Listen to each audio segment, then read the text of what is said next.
ሰላም ጤና ይስጥልን ተመልካቾቻችን ከአንከር ሚዲያ ዝግጅት ክፍል ያክብሮ ሰላምታችንን እናቀርባለን። በወቅታዊ የፋኖ ትግል እንደዚሁም በአጠቃላይ የሀገሪቱ ሁኔታ ላይ ትኩረት በማድረግ ከአማራ ፋኖ ብሔራዊ ንቅናቄ አፋብን የህዝብ ግንኙነት ክፍል ኃላፊ አርበኛ አስረስ ማረ ዳምጤ ጋር የምናደርገውን ቆይታ ነው ይዘንላችሁ የቀረብነው። በተለይም አብይ አህመድ ዛሬ በፓርላማ ውሎ ያነሳቸውን ጉዳዮች በአንዳንዶቹን አርበኛ አስረስ ማረ ዳምጤ ጋር ቆይታ እናደርጋለን። አርበኛ አስረስ ማረ ዳምጤ በጣም አመሰግናለሁ። እንዴት ሰነበት? እግዚአብሔር ይመስገን መሳይ ሰነበት። እንግዲህ ዛሬ ተገናኝተናል። በዋናነት አብይ በተናገራቸውና እናንተንም ባንድሚውን በተዘዋዋሪ የሚመለከቱ ጉዳዮች ስላሉ እናነሳለን። የምናስቀድመው ግን እንደተለመደው ወቅታዊ የአውደ ውጊያም ሆነ አጠቃላይ የአፋብን እንቅስቃሴን የተመለከተ ነው። በተለይም በአብይ አህመድ አገዛዝ በኩል ቀነ ገደብ ተሰጥቶት እናንተ ላይ የተከፈተ ዘመቻ አለ። ባለፈውም አንስተን የተወሰኑ መረጃዎችን አካፍለህናል። አሁን ምን ላይ ነው ያለው? እንደው ይሄ ዘመቻ እያሉ በየጊዜው የሚነሳው ነገር ተሳክቶላችኋል? እንደተመኙት እንዳቀዱት እንዳሰቡት እየደላቸው ነው? ምን ላይ ይገኛል? እንደው በአጠቃላይ አመሰግናለሁ መሳይ። እንግዲህ ፋኖ ትግል ከጀመረ ጊዜ ጀምሮ የአብይ አህመድ አገዛዝ ጦርነቱን ለማሸነፍ ያልሞከረው ነገር የለም። በምድርም በሰማይም በማንኛውም መንገድ ሁለንተናዊ ጦርነትን በህዝባችን ላይ በማወጅ በርካታ አውደ ውጊያዎችን ሲያደርግ ነው የቆየው። በርካታ ሙከራዎችን ሲያደርግ ነው የቆየው። ይህ ጦርነት በጀመረበት ወቅት የነበሩት 5 ወይም 6 እዞች አሁን ወደ 12 11 እዞች አድገዋል። በየአመቱ 2 እዝና እንደዛ እያዋለደ ቢቀጥልም የደሃ ልጅ እየሰበሰበ በየተራራው በየሸለቆ ቢማግድም አብዛኛው ምርኮኛ የሆነ ከፊሉ እየከዳ የወገንን ኃይል እየተቀላቀለ ሌላው ደግሞ እየተደመሰሰ የፋኖ ሰራዊት ደግሞ በመሳሪያም በሰው ኃይልም የበለጠ እየጎለበተና እየዳበረ ነው የሄደው። አሁን ሰኔ መጨረሻ ላይ ነው ያለ ነው። በተለይ በዚህ ወቅት ደግሞ ዋናው የክረምት ጊዜ ከመግባቱ ቀደም ብሎ ፋኖን ባለበት ኮንቴን ለማድረግም ሆነ ሲግኒፊካንት የሆነ ጉዳት በሰራዊታችን ላይ ለማድረስ አስቦ በረጅም ጊዜ ዝግጅት ከባባድ ዘመቻዎችን ሞክሮ ነበረ በተለያዩ አካባቢዎች። ሁሉም የሰኔ ዘመቻዎች ተሽፈዋል። ያውም በመልሶ ማጥቃት ኮሎኔሎችን ጨምሮ በርካታ ከፍተኛ መኮንኖችን ያጣበት በብዙ ቦታ በተከታታይ ድሽቃና ሞርተርን ጨምሮ የቡድን መሳሪያዎችን ተተኳሾችንና አይነት ወከፍ መሳሪያዎችን የተማረከበት ወቅት ላይ ነው የምንገኘው። ከሰሞኑ ደግሞ ወደ ሰሜን ኃይል አንቀሳቅሳለሁ በሚል ምክንያት በየወረዳው እና በየዞኑ አድማተናና የሚሊሻ አባላትን እየጠረነፈና እየሰበሰበ ነው የሚገኘው አገዛዙ። በዚህ ምክንያት በበርካታ ቦታዎች የተሰባሰበ አድማተናና ሚሊሻ እየከዳ የወገንን ኃይል እየተቀላቀለ ነው። አልፎ አልፎ ይሄንን ድርጊት ለማስቆም ያገዛዙ ሰራዊት ሚሊሻና አድማተናውን በመረሸን ላይ ነው የሚገኘው። በአጠቃላይ የሰኔው ዘመቻ ሙሉ በሙሉ ጠላት ያቀደው የሰኔው ዘመቻ እንደሌሎቹ ዘመቻዎች ሁሉ ከሽፏል ማለት ነው። አርበኛ አስረስ እዚህ ወቅታዊ የትግል እንቅስቃሴያችሁ ላይ በተለይ ከእናንተ አሁን 3ኛ ዓመታችሁን ልትደፍኑ ነው። በዚህ በ3ኛ ዓመታችሁ ላይ እስካሁን የመጣችሁበት ጉዞ ምናልባት በወታደራዊ እይታ ከታየ በወታደራዊ ቁመናና በወታደራዊ ስኬት ከታየም በእርግጥ በርካታ ነገሮችን መዘርዘር ይቻላል። እነዚህን ነገሮች ግን በፖለቲካዊ ድል መመንዘር አልቻላችሁም።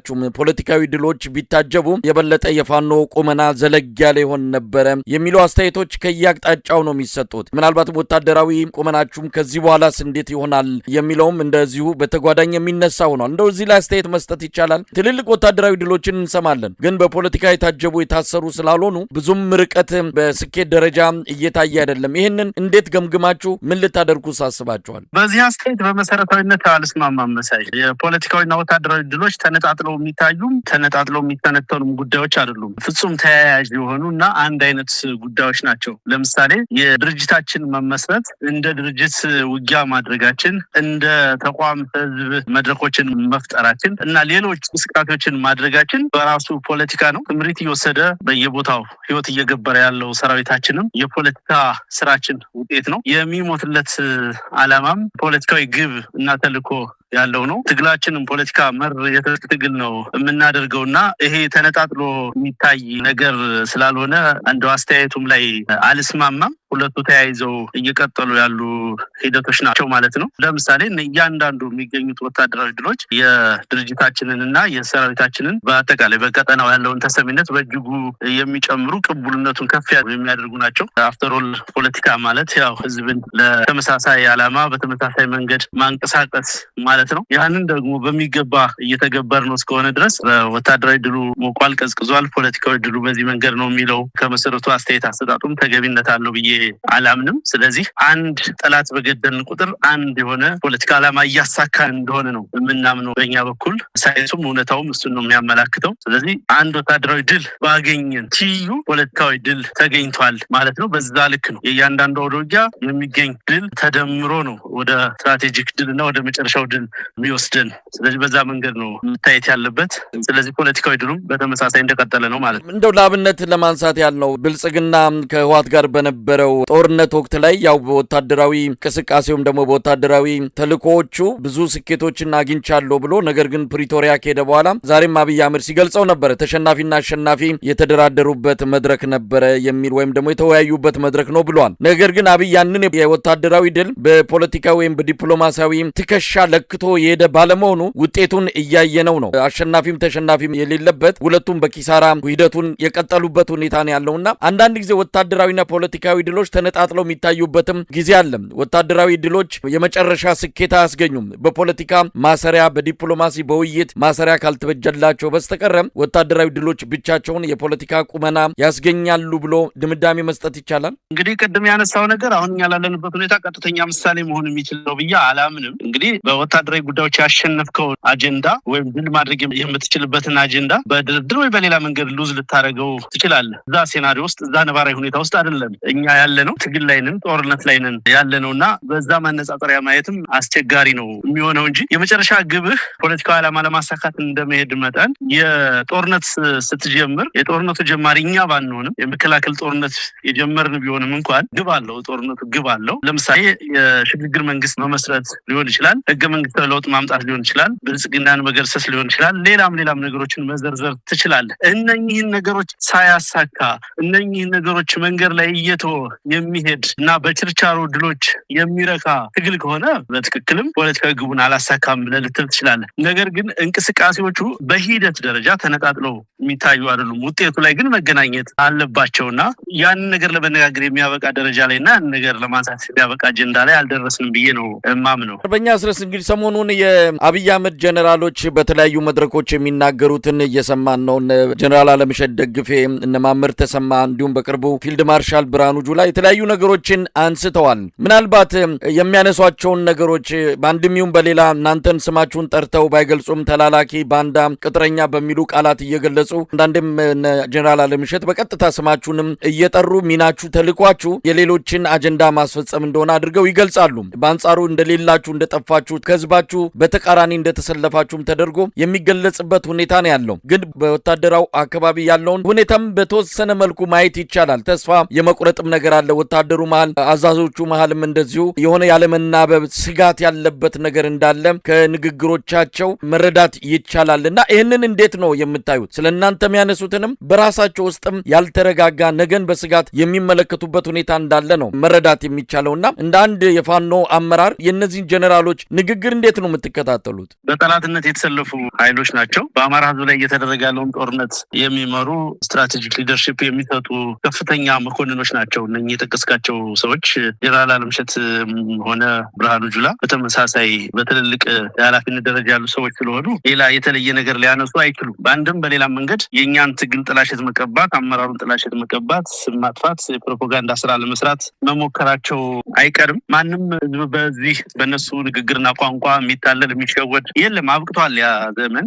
ምልብ ባላቸው ስታተስ ልክ የሚናገሩት ነገር ዋጋም ወይ ቫልዩ ያለውም አይደለም። እውነት ለመናገር ከብልጽግና ሰዎች ባህሪ ወይም እነኚህ ሰዎች በተደጋጋሚ ከተናገሩት ነገር በየቀኑ የሚናገሩት ሳራምባና ቆቦ የሆነ ፍጹም ተቃርኖ ውስጥ ያለ ንግግር ነው የሚገልጹት። ሙሉ በሙሉ አመኔታን አጥተዋል። በሌላ በኩል ግን ጦርነቱ በእጅጉ እንደታከታቸው፣ እንደደከማቸው፣ እንደሰለቻቸው ደግሞ በድፍረት ገልጸዋል። ሁለቱም በርስ በርስ ጦርነት እየደማች ነው፣ ከፍተኛ ችግር ውስጥ ነው ያለችው፣ ሰራዊቱ ሰልችቷል የሚሉ ንግግሮችን በይፋ መግለጻቸው በመሬት አልተሰማም። ይሄ በራሱ የሚያመላክተው ነገር ደጋግመን እንደገለጽ ነው የብልጽግና ሰራዊት የሚያደርገው ጦርነት ምንም አይነት ፖለቲካዊ ዓላማ የሌለው ወደ ራስ ህዝብ ላይ የሚተኮስ ወይም የሀገሪቱን ብሔራዊ አጀንዳም ለማስከበር ወይም ሌላ ጥቅም ለማግኘት የማይደረግ ሙሉ በሙሉ የሽብር እና የቀውስ ባህሪ ያለው ውጊያ እያደረጉ መሆናቸውን የሚያመላክት ነው። ምክንያቱም ዓላማ ቢኖረው ሰራዊቱ የታወቀ ህዝባዊ ዓላማ ቢኖረው ኑሮ የተመሰረተበትን የተቋቋመበትን በህገ መንግስት የተጠቀሰውን በሌሎች የሀገሪቱ መከላከያ ግዛት የሚጠቀሱ እና የተጠቀሱ ነገሮችን መሰረት አድርጎ የተከፈተ ጦርነት ጦርነት ቢሆን ኖሮ በዚህ ልክ ባልተልፈሰፈሱም ነበረ። በዚህ ልክ ከዜሮ ፍሮም ዘ ስክራች በተነሳ ኃይል ሲብረከረኩ ባልተገኙም ነበረ። ነገር ግን አላማቸው ፍጹም ከህዝብ የተቃረነ ከሀገር ብሔራዊ ጥቅም የተጻረረ አላማ ይዘው የጀመሩት ጦርነት በመሆኑ ምክንያት እየተሸነፉ ነው ያሉት። ያ ደግሞ እነሱን ጭምር አሰልችቷቸዋል። ራሳቸው እነኚህ ሰዎችም የዚህ እርስ በርስ ጦርነት ውጤቶች ናቸው። እንደምታውቀው በዘመነ ደርግ የወታደራዊ አመራር እና አባል ደረጃ የነበሩ ከዛም በምርኮኛነት ኢህአዴግን ሰራዊት እየተቀላቀሉ የዛው ጦርነት ውጤት ሆነው ተመልሰው ሌላ ጦርነት ውደት ውስጥ የቆዩ በብልጽግና ዘመንም ጭምር ከ3 ከ4 ኃይሎች ጋር ተከታታይ የእርስ በርስ ጦርነት እያደረጉ ናቸው።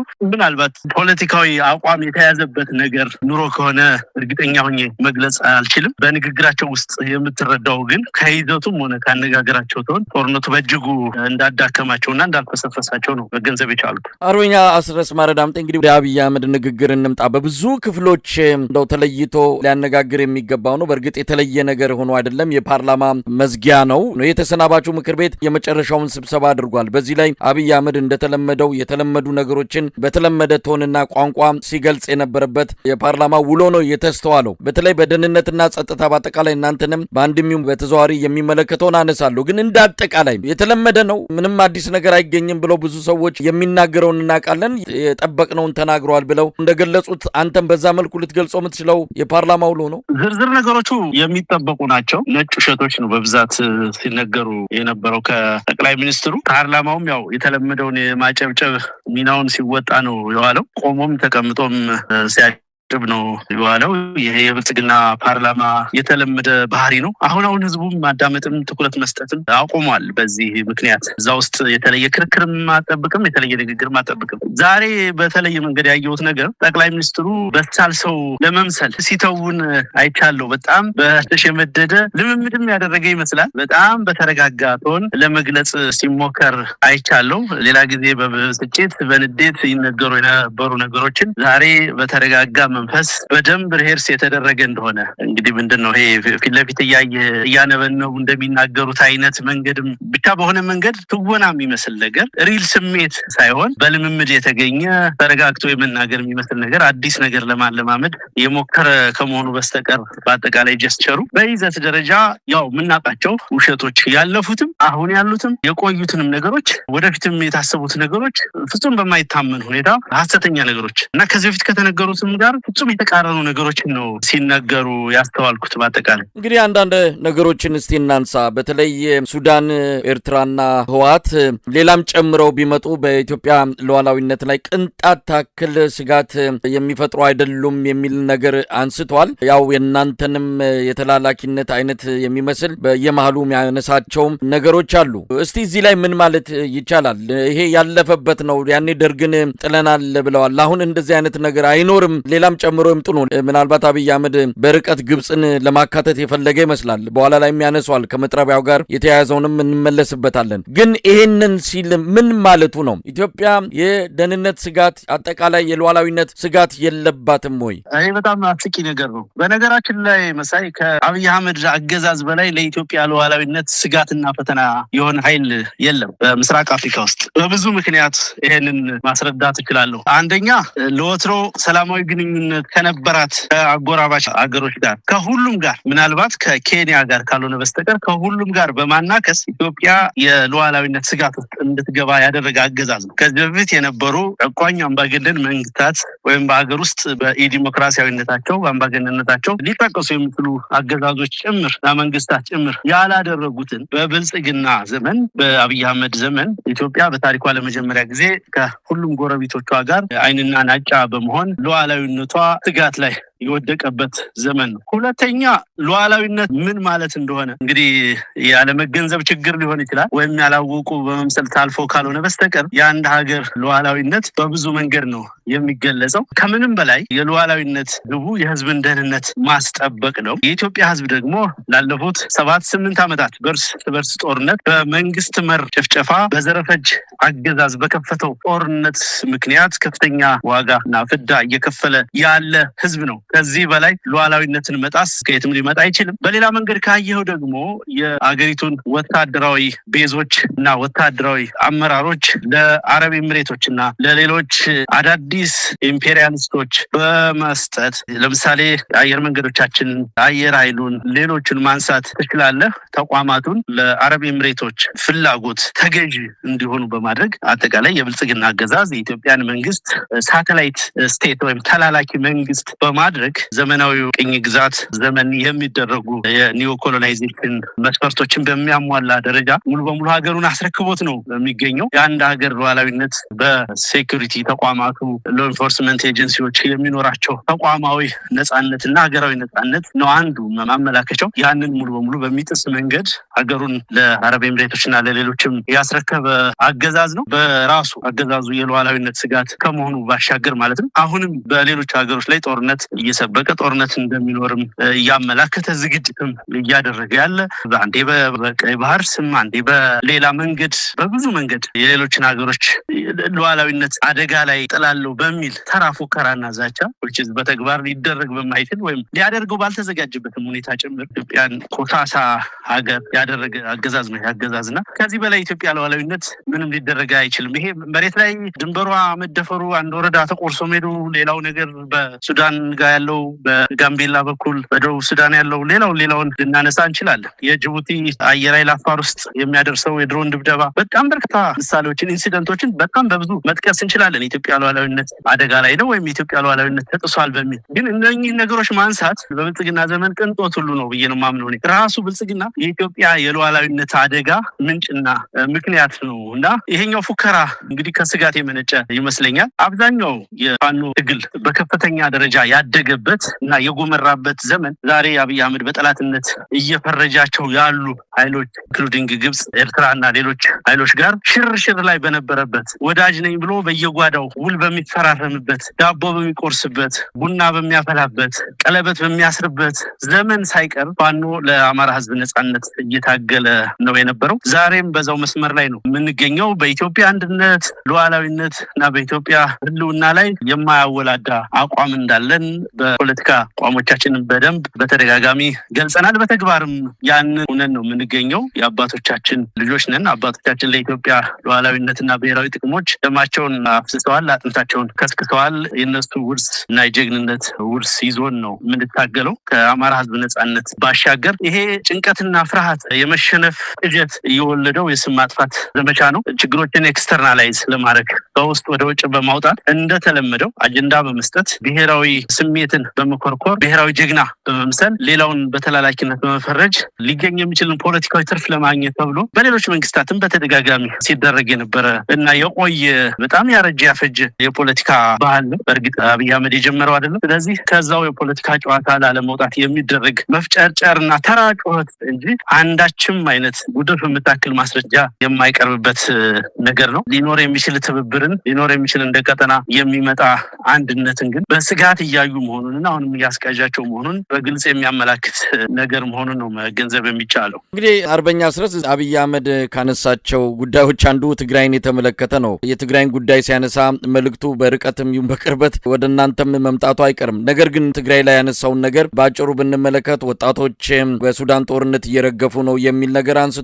ትግራይ ላይ ያለውን ወታደራዊ ምልመላን በተመለከተ እንደዚሁ የገለጸበት መንገድ ከዚህ በተጨማሪ መጥረቢያን እንደ ምሳሌ በማንሳት ስለቱ ህወሓት እንደሆነ የእጀታው ወይም ደግሞ እንጨቱ ሻዕቢያ እንደሆነ እጁ ደግሞ በርቀት ያው ግብጽን አልጠራትም እንጂ ግብጽን ለማለት እንደፈለገ የሚታወቅ ነው። ስለዚህ እንዲህ አይነት ነገር ነው ያለው የሚል ነገር አንስቷል። በአጠቃላይ ስለ ትግራይ ያነሳውን እንዴት ተመለከትከው? እንግዲህ የሀገሪቱ ጠቅላይ ሚኒስትር የሆነ ሰው የሚናገረው ነገር ስለሆነ በቀላሉ ማይታይ ስለሆነ እንጂ አስተያየት የምሰጥበት ትግራይን በተመለከተ የትግራይ ፖለቲከኞች በቂ መልስ መስጠት ይችላሉ ብዬ